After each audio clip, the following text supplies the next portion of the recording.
So we were talking about the the quiet collection, and one of the poems is called "I Will Become a Cold Sky." Yeah. So many cool metaphors. The the line would be, quote, "No more flashy days for me, please. No more revealing it all for kicks. Now silence discloses itself to me. Now night lays me down and leaves a cheese rind and cheese crumbs across my Appalachian sky." There's a lot of gazing at the sky throughout the collection, right? There's a lot of again, just quiet. And obviously, quiet engenders thoughts and reflection, and it does the same for the reader. So there's chasing bread. Is that like your way of saying like hustle culture?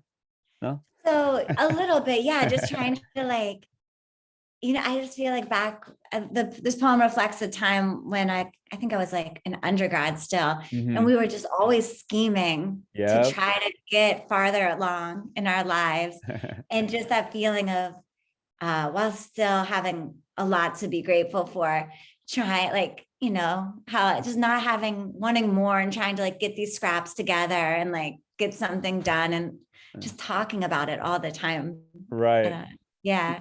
You talked about when you were young, and you like played up the emotions. You're like, I wasn't really that sad. And yeah, like I wrote this poem, I was probably like 14, and it was about like, the beauty of like the night sky, kind of like,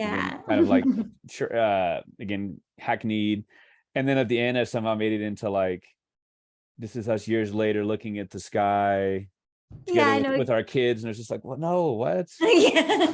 I don't even, I think that also what you're describing is like when you look at earlier poetry and like, oh my gosh, this was so intentional. I knew exactly what I was going to say when I started this poem. Exactly. And I think that a lot of times my favorite poems sort of like dissolve as they go on. Yes. I think that is so appealing. Right. But yeah, I know exactly what you're talking. I mean, I do write about the moon and the night sky. And every time the moon comes into a poem I'm writing, I feel a little embarrassed because I'm like, oh, another poet talking about the moon. No. But there's something about the sky that absolutely captures me. I actually used to be in the cloud watching society. I was like really into it. Society? There's a real, Oh. And they have, you can enter like a picture of a cloud every week and they pick like a winner, but I never won. So like, I'm always looking at the sky. I think it's amazing. It's like a gorgeous painting available to us at all times. Right. You can just look up and see the night or the day. Like it's just always different. It's so cool. It's different colors all the time. I'd love to be a spokesman for the sky, I think. It's a great, no notes. Public relations. Yes. Yeah. No, you pulled off. You do it very well. The way that you talk about nature, the sky in particular. Thank you. This from Chasing Bread is, quote, "For dinner, we slurped soup and sucked down wine. We went to our deck, watched bats punctuate the pink sky. You painted your nails to match the holly bush, and I applied my blush to match the bats. We looked at our long lawn," love that alliteration, "our long lawn for more inspiration. We spit out fruit seeds. We retreated indoors, having gathered nothing but bug bites." Ooh, yeah, like you said, that's like it dissolves. Right? Thank you. I really like that. I'm happy you picked that excerpt. I enjoyed writing that poem a lot. But that one's there's a lot of sky. I mean, one of my favorite poems in here, I think it's called Bravo Sky Once Again, is about kind of falling in love with my husband, or I guess I'm imagining his perspective on it. But just that we used to always drive on 81. It was like farmland, but it was in the Shenandoah Valley. So the clouds, because of the landscape, were so much more pronounced. And like, I just had never seen anything like it. It really just kind of took my breath away. And I still think about that actually. But yeah, so the sky is very influential. Yeah, no, I marked that one down. I marked that as the, like you said, the quote, "The stars collude," bringing about a love that is inevitable. I love that part. Yeah. Right. Thank you. Yeah. I assume probably talking about the same person, what, the metaphor of like the oak tree is strength. That's also him. Yeah. Right. Yeah. So go ahead. I guess, especially because it was our honeymoon stuff when I was writing, there's a ton of love poetry in this book. And there's it also looks back at times when we had like broken up and stuff, and like talking about how much I missed him. And kind of how I really think on again, off again couples are like the most romantic. Like those are like my favorite like movies and stuff. And so I think the way that someone's absence can kind of accentuate the way you're less yourself when they're not there. Right. And just that feeling of wanting to be with somebody so bad and it just isn't happening at that moment. I think it's really romantic. So I guess I was thinking about that kind of stuff too when I was writing it. So yeah, all the beloveds in this are the same person. Right. The a lot of opposites, like I don't know if opposite is the word, but like you talk about this idea that you have the absence, and what's the expression, makes the heart grow fonder. Yeah. Right. The absence makes the presence more powerful. Yeah. Right. There's some great. And you're more yourself. I think that there's this way when you are not near someone you love, there's parts of yourself that don't get expressed. Sure. Because they're just, something that you talk about with them, or parts of you shrink and parts of you grow depending on who you're around. And I think sometimes really good relationships just, it's like so cliche, but like bring out your best parts. And I think that's something I was interested in with like the cicadas and everything as I was writing this. Yeah. The best parts that you're talking about, the best parts of like the relationship, there's one poem called Sleeping as Two. Oh, and yeah. I just, you really use some interesting verbs. I mean, throughout the whole collection, I love the blanket your body, blanket as a verb. Yeah. Quote, amble your hills of breath rendered as grumbles. And then using earths as a verb, quote, sleep earths us. Yeah. Yeah. Yeah. So that was there's something very unique about falling asleep with the same person all the time and having that to look forward to every night. And there's actually a lot more poems about kind of like sleeping and all of that that I didn't end up using in the collection. But it's a unique like little gift every night, to get to have that time where you're just like laying there with someone you love and trust is really nice. And there's a couple of poems like that in there. There's one, In Love, I think of as being a very similar kind of like bedroom poem, maybe. But yeah, so there's a couple like that in there, but I tried not to have a ton that are, I think my second book has a lot more of that kind of stuff in it. The idea obviously was sleep, and but the idea of like these opposites too. I believe it's actually called insomnia, and it's back to back with a good sleep. I mean, just direct, juxtaposition for sure. Absolutely. I'm happy that you noticed that. So I had extremely bad insomnia, like my whole like high school, kind of a little bit past that. And that whole idea of like, oh, but now I'm sleeping, and just sleep is something I've thought about for decades, trying to have a good sleep habits. And so yeah, sleep comes up a lot in there because it's something that comes up a lot in my life too. Just like skincare, I think comes up a lot in here because it's in my life a lot too. Yeah. That's right. Right, what I guess. Right. Towards the end of the collection is one of the lines is the mood simmering or cooling? Is this as good as it gets? Peak right before the rot. And again, that's not the exact same thing, but opposites. I always I go back to that Foo Fighters song Everlong. Oh, what is it? I don't know if I know it. Well, just the whole idea of the song is just like this, can we keep this moment?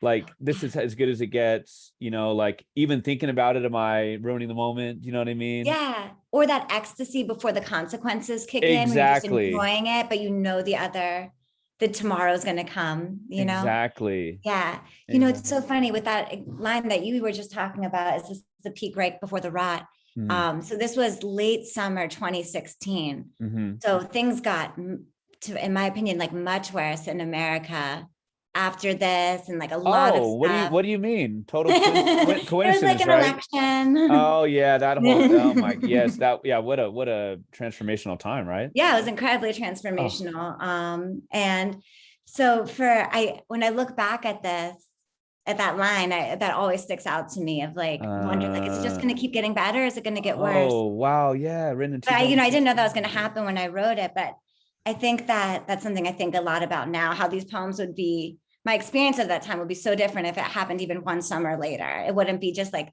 lounging around with my friends as much, there'd be Right. Yeah.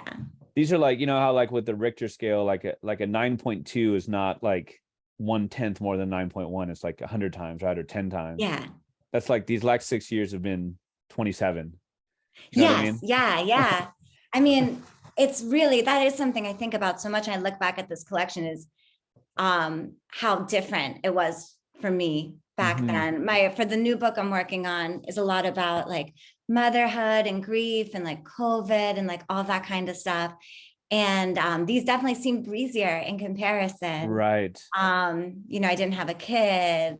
I was like, it's just about like being in love with my husband and like hanging out on the porch and like all of that nice stuff. And it kind of is like, little did I know what a big change was coming and all these new things that were going to happen. And yeah. Beautiful things, but different things. Yeah. You remember things. Yeah. You remember Free Time? Remember that concept?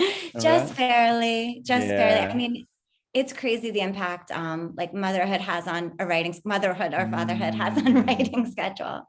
Oh, but I bet. I'm good. I bet. Have you read Night Bitch by Rachel Yoder? No, I haven't. Is it good? Oh, so good. Really? Wait, so Night Bitch? Witch? Night Bitch, pardon the nice, expression. awesome. But it's this idea of like becoming that feral creature. Yes. That we are as parents, especially when we have little ones, right? Yeah, I mean, that newborn stage, you really are just like in your own world with them. You're awake at different times. Like, I feel like I wouldn't look at my phone for like it was just so different. Yeah. And go ahead. I was going to say, I actually wrote like a ton of poems, kind of just like on little scrap paper and stuff when my daughter was born, and I thought I lost them all and I was so sad. And then I found them a couple months ago and it was truly like one of the best feelings. Oh, I was wow. so happy. They captured what that moment was like for me. And so I'm really happy about that. Contemporaneous notes is what they call it in politics. Yes, yeah, right? Contemporaneous notes. Oh, spontaneous man. utterances. Always a writer. Good for you, writing it down in those times. Oh, man. Well, sometimes it's more for self-preservation. Sure. Writing, yeah. I have to kind of what's the word? I have to kind of interrogate my own things with Kafka and Metamorphosis. I read it so long ago, and I know it's a classic. I just felt like it's too on the nose. But the Rachel Yoder one I'm talking about, like, could have easily been on the nose, but she just nails it. So is it a poem or a book? No, it's a book. Oh, okay. It's fiction because Rachel didn't really turn into a dog like the character did. But it's just this idea of like a physical manifestation of your feelings. Yeah. That just works so well. Oh man. Yeah. That sounds really like apt. Exactly. So the more we talk about like this being a quiet collection, it's there's some lines in the collection about quote self-destruction over no destruction, unquote, and the quote opposite of disappearing, unquote. So it's this like happiness, sadness, and kind of sometimes you think of like neutral as just that, but sometimes neutral is like +7 -7 equals that. You know what I mean? Yes, exactly. Yeah. I mean, I think that's actually, I think you put it better than I did in the poem. Honestly, that's exactly right. Like this idea of like, just, you're adding to subtract. In that one specifically, I think I'm talking about trying to control my weight when I was younger. Right. And kind of trying to, I was almost sort of like trying to communicate something with that. And I think a lot of times, especially as like a teenage girl, your body is so like, it's so important. It's something that is always like looked at and talked about. But it's also something that you're very much taught to be like ashamed of. And like, so I think that it's something that I really wanted to like, at that time in my life, I was like, I want to be 100% in control of this. And I would rather like destroy my body than let somebody else be in control of it.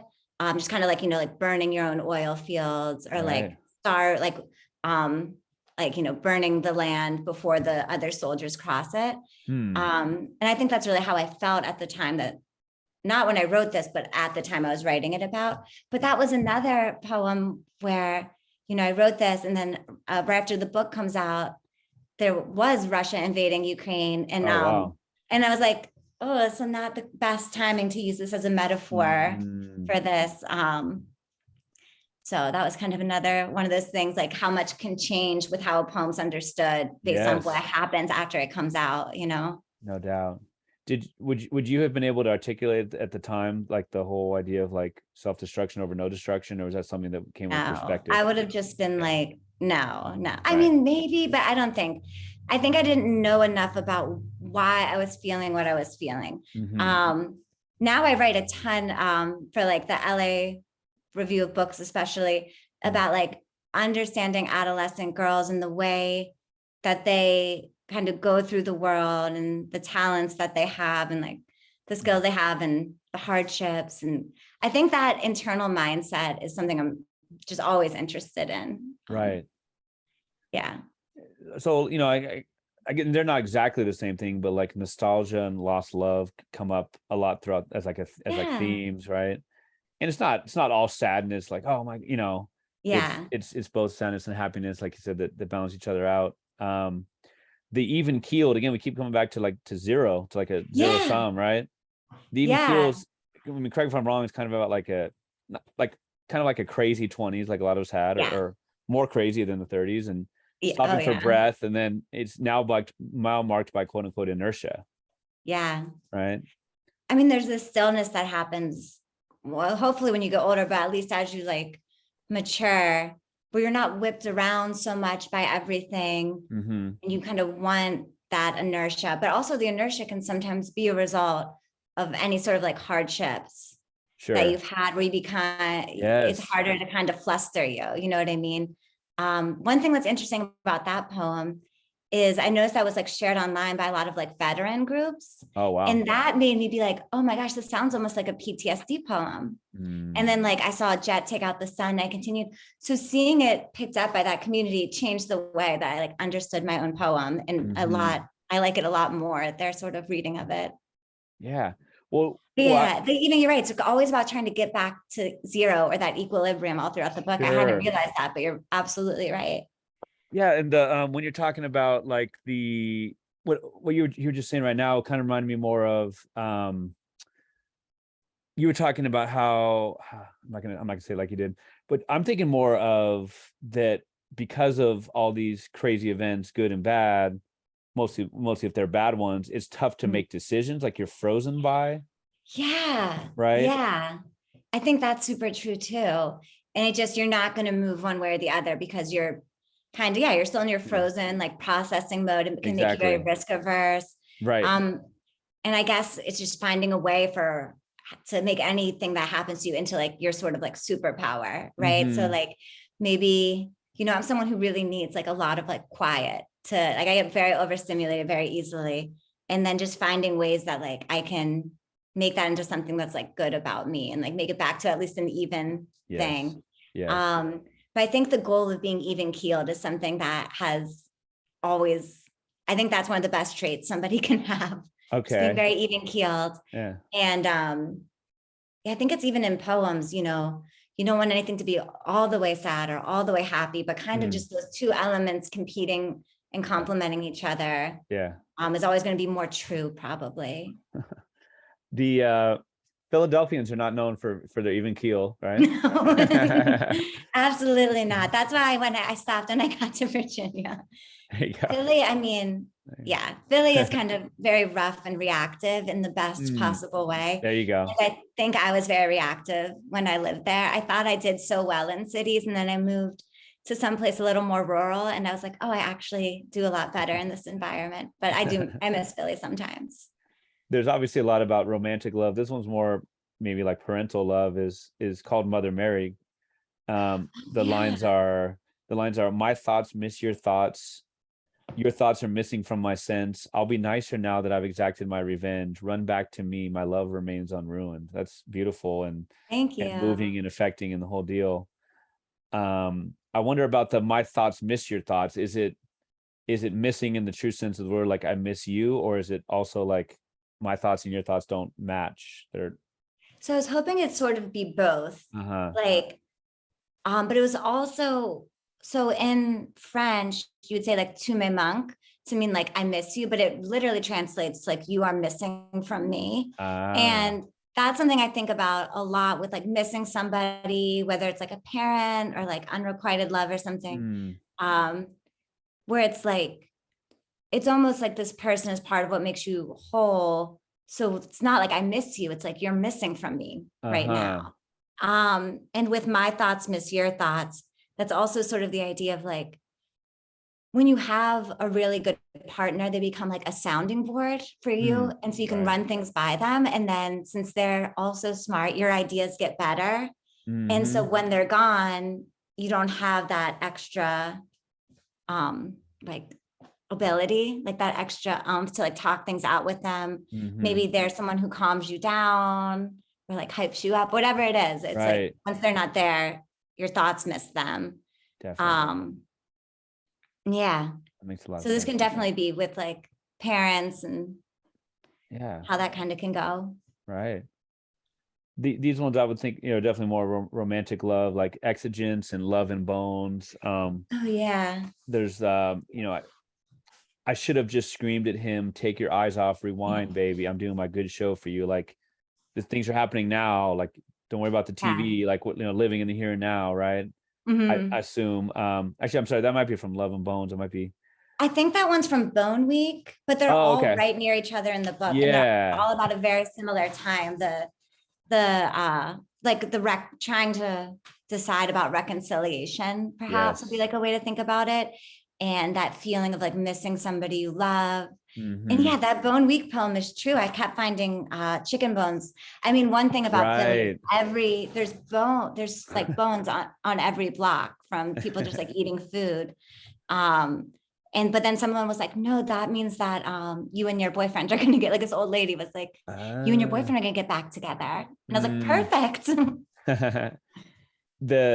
I guess this is from Exigence, then would be like kind of ellipses quote, proves the unrelentingness of my love. I'm Sisyphus happily trying to kiss the boulder. I love that idea of like a happy Sisyphus. All right. Yeah. Or trying not to So kiss that's unhappily. that's the last line of I can't believe I can't think of it now. Where Camus says one must imagine Sisyphus happy because you're going to always be doing Uh these sort of unrelenting tasks where you don't make progress. But you have to have this like internal mindset that will so you'll be like happy when you do it. And I yeah. think that that's sort of where that idea came from of trying to be like a smiling Sisyphus, Hmm. trying to get over somebody or whatever your Right. task is. And I'll just let these last lines kind of ruminate. Quote, the sun rolls down the night, imagining him, imagining me. I love that. Imagining him, imagining me, catching greyhound after greyhound, as if love is a place one can flee. Yes. Yes. the Yes, that is exactly how that felt. right. Yeah. The imagining him, imagining me, it's very true. Where, oh, what would he think right now? Or the idea of wondering how you're being perceived. And yeah. Hmm. The idea of magma, and this it's the remnants of love come out throughout this poem, as well as this Yeah. obviously magma's hot passion. Mhm. Quote, we were, I think that's the way the poem ends. We were always mostly ending. No, I'm sorry. The last image was of like, No, yeah, you were right. I mean, that's not the right. exact last line, but Yeah. As if you could that, like, as if they're porcupine quills that you could take out, this remnants of love, like this idea yeah, that even the relationships that didn't work or whatever, or the love that, has faded, like there's always those remnants. right. We were always mostly ending is such a great description of a relationship. Maybe I took it as like one that you just know wasn't going to work. Maybe, Interesting. Yeah. maybe. So I always think of it, I mean, for me, that whole idea was something about if a very good beginning to love is just going to last forever in a Mhm. way. Like, Sure. even if you don't stay with that person, they're still going to have like an Okay. ember. And Mm-hmm. it's exactly like you can't pick it out like porcupine quills where it's like removed. It's like always kind of there and informing you. And so for the line, we were always mostly endings. I guess for me, when I wrote it, I didn't think of it as like a doomed relationship, but as a relationship with a lot of exit doors. That a lot of chances to end it. Maybe a lot of times you did end it. Like just any type of relationship where there's like a lot of endings or chances to leave or things like that. Sometimes I think you can feel like really like maybe like trapped in a relationship. And this, I guess, would be almost expressing the opposite of it. Okay. Yeah. Well, that makes sense. That makes sense what you're saying too, especially like the idea of like the absence and making the heart grow fonder, and that you're always leaving an ending. There's always an ending. There's always a door, like you said. There's always a door to get back in. Yeah. So that though is definitely a poem about like missing a beloved for sure, and like kind of, I guess, also like honoring and being happy about the embers that are still there, and kind of like wanting that back. I actually wrote that poem specifically in an effort to get my then ex-boyfriend, now husband, to get back together with me, and it worked. Nice. And so when it got published, I like sent it to him. Like when it got published, I think it was like 6 years ago or something. And was like, oh, this will be a good way to rekindle. They say poetry can't change the world. Yeah, but it absolutely can. Wow. Or at least your own world. What a cool, exactly. What a cool story. Yeah. So that's also a very special poem to me for that reason. There's, again, like these themes are overlapping, but ideas of like of heritage and cycles. And I love the line, quote, "Seeing the daughter in your mother." Yeah. I mean, that's something I think about so much now, especially now that I have my own daughter. It's a lot of what my next book that I'm like working on is about. And just this, I think a lot of people have this urge where like, I wish I could be my mother's mother. Like I could have been the one that raised her. And like, I think I would have done really good. And I think she really deserves that kind of. That's beautiful. But I really do see the daughter in my mother a lot. My mom is all through this book and my next book. I'm very close with her. But I think that's something that I was just beginning to realize and think about when this book came out, but is now something I think about nonstop. What a beautiful tribute. Yeah. I mean, I feel like I've heard in some iteration I've heard before, like seeing your mother in your daughter, but seeing the daughter in your mother is so creative. Oh, thank you. Such a cool image. Yeah. And their childhood is going to inform your childhood. And I have so much I want to say about my mother, like you said, just a beloved, just a total mama's boy. And it's like, when I've tried to write, I've tried to write it as fiction. It's come off as, thinly veiled nonfiction. So I'm still working because she deserves her own collection. She deserves her own, so does my mom. Right. It's so hard to write about them without, what I realized with myself is when I try to write about my mom in the ways that she seems like perfectly uncomplicated to me, it never rings true. But when I try to look at what she's trying to improve on and think through, and how that's informed what I'm thinking through, and how that's bonded us, those turn out a lot better. I've definitely written some that are just like, my mom's the best. And some probably that are like, my mom's the worst. But neither of those are really true. It's more just like, my mom is my mom forever, and I love her. So exactly. I was really interested in, again, you have so many great poems and so many quantity-wise poems that, maybe hard to remember, but you have the slowing. Oh, yes. And the poem, again, the quiet, the slowness of your poems. And again, that's a huge compliment. I mean, it's a compliment. No, I appreciate that. The poem itself is thin and long, it forces you to slow down. Yeah. Though the orbit of my recall is elongating, the poem literally elongates. Yeah. Though the orbit of my recall is elongating and her image passes by me, God knows less and less lately. Hell reduced to a shudder before sleeping, etc., etc. So I just kind of wonder about like whether you want to talk about that specific poem, but just how like craft or format informs the poems, and the subject matter of the poems and vice versa. So I did want this to be a long, skinny poem, almost like a sickle or something, like a skinny moon. Okay. But the line about the orbit was thinking like, when something has a short orbit as it passes by you, like you're thinking about it all the time because it's always coming by. But as you start to get over something, it's like the orbit elongates and it's still there and it's still coming around you, but it's just less and less, and the impact is smaller.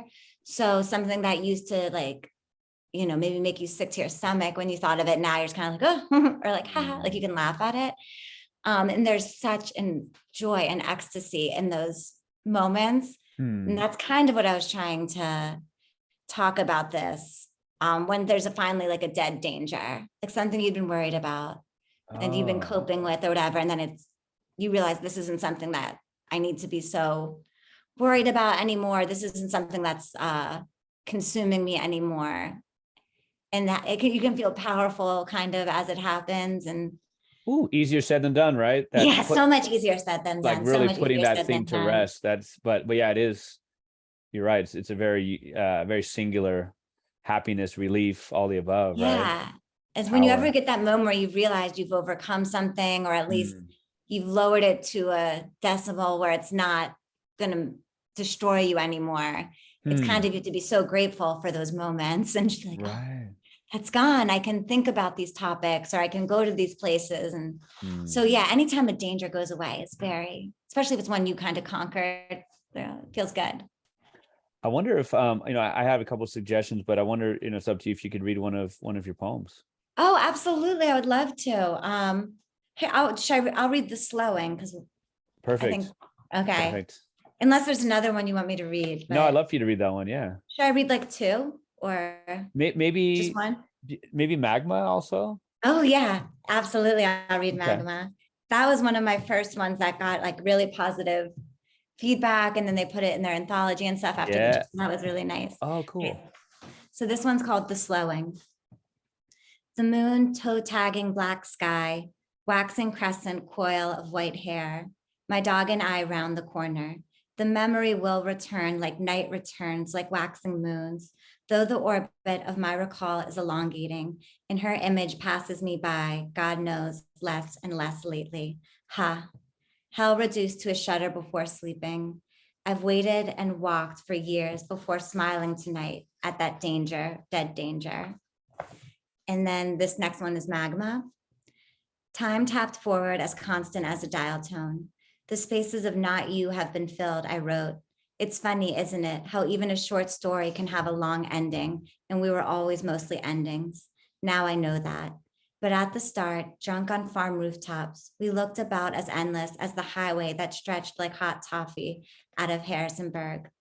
We didn't know that one false step meant falling. I read that the energy from the Big Bang still heats the earth. 5 billion years have passed. Rocks and mountains have appeared and dissolved again like ice into whiskey. And the core of the planet is still molten from its creation, even when the rind is laced with dew. I've picked the last parts of you out of me like porcupine quills, I added, one particularly dewy day. Inside my core was burning. I love the idea of the space, the space of not you? Yeah. I guess that comes up a lot now that we've been talking about this idea of like, you are missing from me, your thoughts are missing from me. The space where you would have been is now empty. Right. Yeah, I just think of like a AC, BC type of thing, right? Like before you, after you, like when you weren't there, like it's a different time. I mean, to go back to Andrea Cohen, she has that poem like Before the Incident, where it's like, before the incident, we didn't have the phrase before the incident. And I think it's kind of like that. Right. Yeah, that BCAD thing. Someone on Twitter recently was about like, what's a comfort book of yours? And I would have to put more thought into it. I mean, I have a few, but like, I remember when I was a teenager, like I just, I love Hemingway's short stories, but I wasn't a fan of his novels necessarily. Yeah. But The Old Man and the Sea is just like, I just picture like reading that like on the little beach chair by my grandma's pool. Yeah, that's your comfort book. That was. I don't know. I haven't read it in years, but that was. Yeah. But I feel like your collection is a comfort book for sure. And that's not. And again, that's not to cheapen it. Like I mean, there's so much going on in it, but it's just like there's so much beauty in nature. There's so much about love. There's so much about lost love, nostalgia, that it's just like such a comforting read. That's the word I keep That coming makes back to. me so happy to hear. That's very much was like something that I like in poetry, Mm-hmm. and a coziness, I think. And Yeah. I think a lot of the poems I read, or the collections I read, tend to be really sad. And one thing I like about, again, Marianne Baruch, is she has this happiness like in her writing. And I was surprised when I printed out my collection for the first time and read it, that there was so much about like happiness, Yes. love in it, for all the sad parts in it too. No But so I'm doubt. happy to hear that. Yeah. No doubt. Tell us, if you would, about where to buy Honey Month. I mean, you can buy multiple places, but maybe a favorite like indie bookstore, and then maybe a little bit So about what's coming up. So the best place to buy it is through the publisher's website, which Okay. is Main Street Rag. And you can also buy it through my website, which Okay. is sadieshorrparks.com. Actually, this is the last thing I have on my schedule for a couple weeks in terms of readings. Yeah. So I don't have anything I can plug with that, really. Stuff coming out, forthcoming. So I guess I would plug, like, just check that stuff out. Very cool. And your students are very lucky to have you. Thank you. Continue good luck with teaching and Thank with you. your work. And again, just so happy to read a 70 pager that I thought might have 20 poems, and maybe 5 would be 20 poems, but it has so many. It's just, I just really like the variety, even though we talk about a lot of similar themes. I just like the variety, even of the style, some more prose and stuff. So again, long story short, thank you so much, and continue great luck Thank to you you. for the close reading of my work and the amazing questions. And this was I really enjoyed this, and I really appreciate all the care. So thank you. I appreciate you so much. Thank you. And like I said, continue great luck. It's been awesome talking to you. Thank you so much. Have a great rest of your night. You too.